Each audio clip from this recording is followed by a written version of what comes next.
주님 앞에 나와 기도할 때 주님께서 응답하여 주시는 그런 귀한 하루가 되길, 그런 시간이 되길 주님의 이름으로 축복합니다. 오늘 함께 읽은 스가랴 7장 6장까지는 많이 어려웠어요. 환상에 대한 이야기들이 나왔잖아요. 그래서 이 환상이 무슨 뜻인지 스가랴 본인도 묻고 또 하나님께서 대답해 주시고 그러긴 했지만 우리가 보기에도 쉽지 않은 환상이었죠. 이게 도대체 무슨 말인가. 근데 오늘부터는 환상 이야기이기보다는 이제 실제적으로 그들에게 필요한 것들이 무엇인지 아예 구체적으로 이렇게 말씀을 하는 그런 내용들이 펼쳐져요. 그래서 어렵진 않아요. 오늘 말씀도 자세히 읽어보면 이렇게 질문하고 사람들이 와서 이렇게 얘기하고 스가랴가 이렇게 대답하고 하나님의 마음도 이렇게 보여주고 자세하게 설명을 하거든요. 먼저 오늘 이제 시작이 그렇게 시작이 되지 않습니까? 다리오 왕 제4년 9째 달 이렇게 시작이 되는데 환상을 본 지 2년 뒤라는 거예요. 그러면 생각할 수 있잖아요. 그 환상을 스가랴가 보고만 끝났겠습니까? 환상을 보는 것으로만 끝났겠어요? 아닐 거란 말이에요. 이스라엘 백성들에게 전했겠죠. 내가 이런 환상을 봤다. 우리가 하나님께서 우리에게 이런 것을 요구하신다. 이런 것을 말씀하신다. 그렇게 이야기하지 않았겠습니까? 그리고 나서 2년이 지난 거예요. 그러니까 환상을 본 다음에 2년이 지난 시간 뒤에 이게 구체적으로 시기를 보면 여기 다리오 왕 제4년이라고 나오지 않습니까? BC 518년이라는 거예요. BC 518년. 바벨론으로요. 포로로 잡혀간 때가 어디입니까? 언제입니까? BC 586년이에요. 586. 예, 586. 외우기 쉬울 거예요. 그러면요. 지금 518년이니까 70년이 얼마 안 남았어요. 예레미야 선지자를 통해서 예언을 하시지 않습니까? 70년이 차기까지 바벨론 포로로 있다가 하나님께서 되돌려 주실 것이라고. 그러니까 얼마 남지 않은 기간이란 말이에요. 바벨론 그 포로기의 종결에 가까운 시기란 말이에요. 그러니까 이 사람들이 이스라엘 백성들도 하나님의 약속이 이랬는데 또 그 환상을 통해서 회복해 주실 것을 약속하셨으니까 이제 그때가 가까웠나? 그런 생각들을 하고 있었던 거예요. 그런 차에 베델에 있던 베델에 있던 사람들이 이제 묻는 거죠. 그게 오늘 말씀에 이제 도입부에 나온 겁니다. 3절 말씀 한번 보십시오. 3절 말씀 우리 다 같이 한번 읽어볼까요? 만군의 여호와의 전에 있는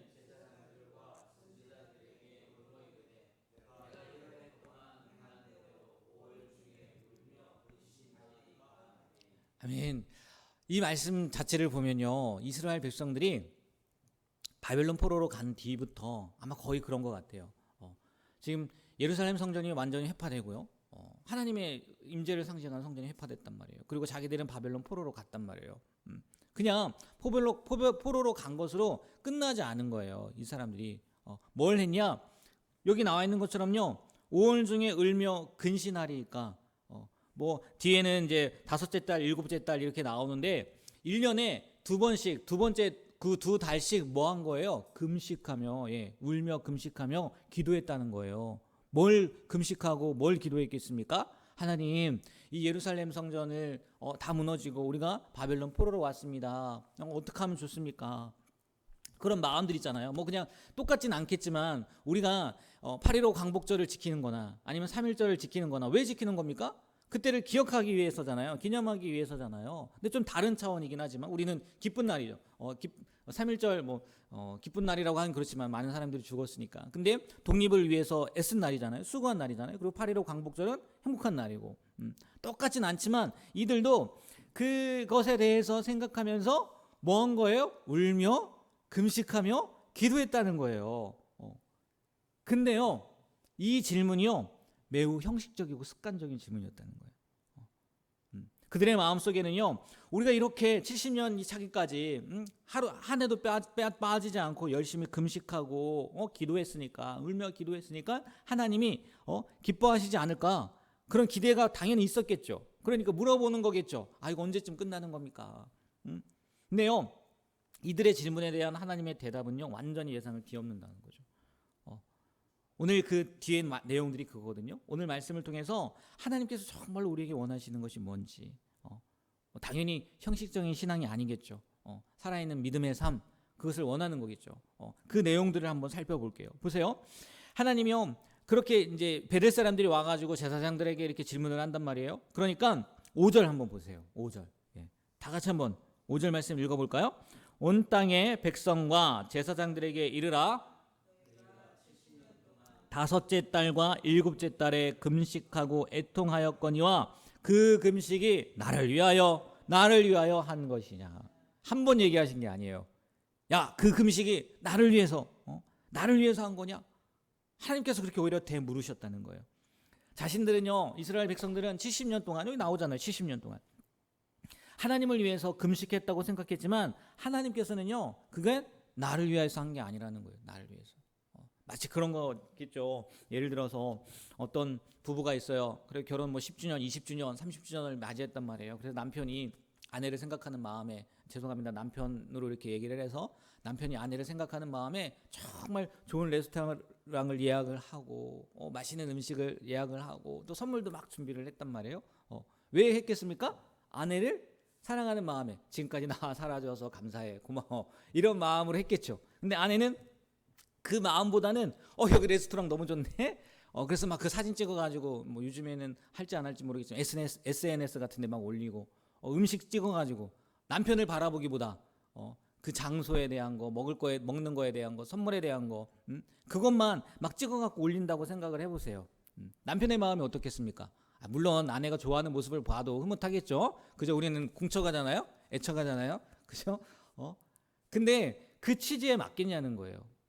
누굴 생각해야 되는 거예요? 아내가 이걸 준비해준 남편을 생각해야 되는 거잖아요. 근데 지금 이스라엘 백성들의 금식이 그랬다는 거예요.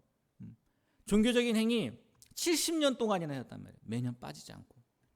근데 그 안에 하나님을 향한 진실한 사랑, 그게 있었다는 거예요? 없었다는 거예요. 그리고 자신들을 돌아보면서 진실한 회개의 마음 있었다는 거예요? 없었다는 거예요. 그죠? 그냥 자신들의 슬픔을 위로하고 잃어버린 것을 그냥 애도하는 자기 중심적인 그런 행위였다는 거죠. 매해 다섯째 달과 일곱째 달에 두 번씩이나 그렇게 금식을 했지만 하나님께서는 아무 의미 없다, 그게 나를 위한 거냐, 그렇게 이야기하고 계시다는 거예요. 그러면 하나님께서 이렇게만 말씀하시는 게 아니라 그들에게 이렇게 말씀도 하시는 거예요. 너는 이렇게 했으면 좋겠다. 이게요, 근데 오늘만 얘기한 게 아니라 과거에요, 수없이도 말씀하신 거예요. 근데도 다시 한번 말씀하신. 이제 하나님도요, 정말 끈질기신 분 같아요. 끈질기. 그래서 어떤 신학자가 그런 얘기를 한 것 같아요. 계속 쫓아다니는 사랑이라고 했나? 좀 제가 표현을 쫓아다니라고 했는데 아마 좀 더 이게 좀 리얼한 이렇게 표현이 있는 것 같아요. 막 이렇게 쫓아다니는 하나님의 사랑이 그렇다는 거예요. 하나님이요, 그들에게요, 야 이렇게 좀 살아 라고 말씀하시는 게 뭐냐면 9절 10절 말씀이에요. 9절 10절. 다 같이 한번 9절 10절 읽어보도록 하겠습니다. 만군의 여호와가 이같이 말하여 이르시기를 서로 인애와 긍휼을 베풀며 가부와 고아와 나그네와 궁핍한 자를 압제하지 말며 서로 해하려고 마음에 도모하지 말라 하였으나. 이렇게 살으라는 거예요. 종교적으로 금식하는 거 울며 그냥 겉으로 그냥 울고 그러는 것보다 우리의 삶에서 지금 너희들이 살고 있는 그 땅 가운데에서 어떻게 하라는 거예요? 진실한 재판을. 참 그렇지 않습니까?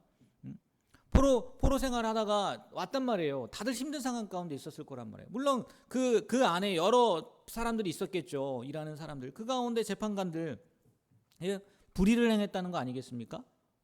돈 받고 뇌물 받고 공평하게 하지 않고 불의를 행하고, 또 있는 사람들은 좀 궁핍한 사람들을 도와야 되는데 오히려 가부, 고아, 나그네 이 사람들을 압제했다는 거잖아요. 서로 해하려는 마음을 가지고 살았다는 거예요. 하나님은요, 이게요, 앞에 환상 가운데에도요 그런 얘기들이 포함되어 있었단 말이에요. 2년 뒤란 말이에요. 환상이 일어난지. 스가랴도 분명히 얘기했을 거라는 거예요. 근데도 그때까지요 뭐예요? 변하지 않아요. 바뀌지 않아요. 그럼에도 불구하고 하나님이 또 말씀하시는 거 아니겠어요? 스가랴 선지자에게. 하나님이 기뻐하는 거는 그런 화려한 예배, 뭐 의식적으로 하는 거, 그게 아니라 진짜 우리의 삶에서 행해야 될 거. 우리가 아무리 열심히 금식하고 기도한다고 해도 마치 이런 거 아니겠습니까? 가정에서 막 가족들에게 무자비하게 대하는 아버지나 어머니가 있다고 생각해 보세요. 하나님 앞에 나와서는 막 거룩한 척하면서 가정에는 그렇게 이야기하고 또 직장에 가서도 동료도 배려하지 않고 이웃 사람들에게 냉담하고 아무 상관없이 그냥 살아가고 나만 잘 살면 되지. 그러면요 하나님께서요 그러한 삶을 기뻐하시겠냐는 거예요. 당연히 오늘 말씀처럼 하지 않겠습니까? 너희들이 드리는 그 예배가 나를 위하여 하는 거냐? 너희들이 하는 기도가 나를 위하여 하는 거냐? 가서 이것부터 고쳐야 되지 않겠느냐? 이렇게 말씀하지 않겠냐는 거예요. 근데 더 큰 문제는 뭔지 아세요? 하나님이 이렇게 쫓아다니면서 막 사랑을 이야기하신단 말이에요. 이렇게 해야 된다, 고쳐야 된다. 근데 오늘 11절 말씀 보세요. 11절. 다 같이 한번 읽어볼까요? 그들이 듣기를 싫어하여 등을 돌리며 듣지 아니하려고 길을 막으며. 아유, 너무 답답하지 않아요? 이게요 사사기만 그런 게 아니에요. 사사기만 늘 말씀을 보면 이런 내용들이 그냥 계속 나오는 것 같아요. 하나님이 수많은 선지자를 보냈어도 뭐 예수님 죽인 거 보면 말 다 했죠. 하나님의 말씀에 마음을 닫고요 돌처럼 굳은 마음을 가졌다는 거예요. 그러니까요 그 결과 어떻게 되는 줄 아세요? 13절 말씀, 오늘 13절 다 같이 한번 읽어볼까요?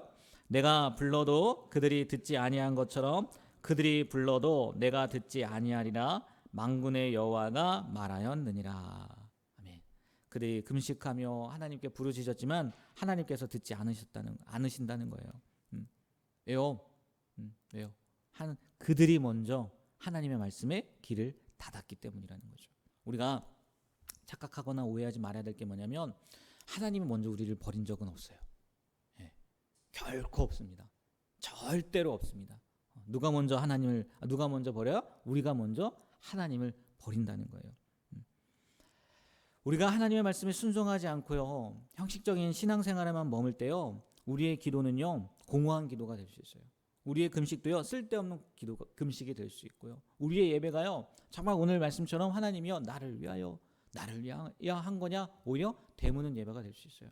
먼저 우리의 삶 가운데에서요 정말 하나님의 말씀에 귀를 기울이고 그 하나님 말씀에 순종하는 그런 귀한 삶을 살아갈 수 있는 우리가 되길 주님의 이름으로 축복합니다. 오늘 스가랴 7장 말씀은요 그 당시에 이스라엘 백성들 이제 정말 회복을 앞두고 있단 말이에요. 그럼 그에 맞는 삶을 살아야 되잖아요. 그들에게 가르쳐 준 것처럼 우리에게도 중요한 말씀을 하시는 거예요. 뭐냐? 하나님은요 화려하고 웅장한 그런 종교적 의식보다는요 우리의 마음과 삶의 진실함을 원한다는 거예요. 우리의 기도가, 우리의 봉사가, 우리의 헌신이 단지 그냥 습관적인 행위가 되지 않도록요 오늘 하루 우리의 마음을 점검해 보면 좋겠어요. 정말 하나님을 사랑하는 마음으로 예배하고 있는지, 아니면 정의, 공평함으로 우리의 삶을 정의, 공평뿐만이 아니죠. 긍휼함, 자비의 마음, 사랑의 마음으로 우리의 삶을 채워나가는 귀한 오늘 하루가 되길. 그래서 우리의 삶이 하나님께서 나를 위해서 너희가 이렇게 살아가는구나 라고 인정받게 되는 귀한 하루가 되길 주님의 이름으로 부탁드립니다. 기도하겠습니다. 사랑과 은혜가 풍성하신 하나님, 이 새벽 주님의 전으로 나와 기도하게 하시니 감사합니다. 오늘 스가랴 7장의 말씀을 통해 우리의 신앙을 돌아봅니다. 우리가 행하는 모든 종교적 행위들이 주님을 위한 것이 아니라 우리의 만족을 위한 것이었음을 고백합니다. 용서하여 주시옵소서. 하나님께서 진정으로 원하시는 것은 우리의 마음과 삶의 진실함임을 깨닫게 하시니 감사드립니다. 우리가 살아가는 모든 자리에서 정의를 행하며 서로에게 인애와 긍휼을 베푸는 삶을 살게 하여 주시옵소서. 이웃의 아픔을 외면하지 않게 하시고 연약한 자들을 돌아보는 사랑의 손길이 되게 하여 주시옵소서. 오늘 하루도 주님과 동행하며 주님의 기쁨이 되는 삶을 살게 하여 주실 것을 믿으며 예수님의 이름으로 기도합니다. 아멘.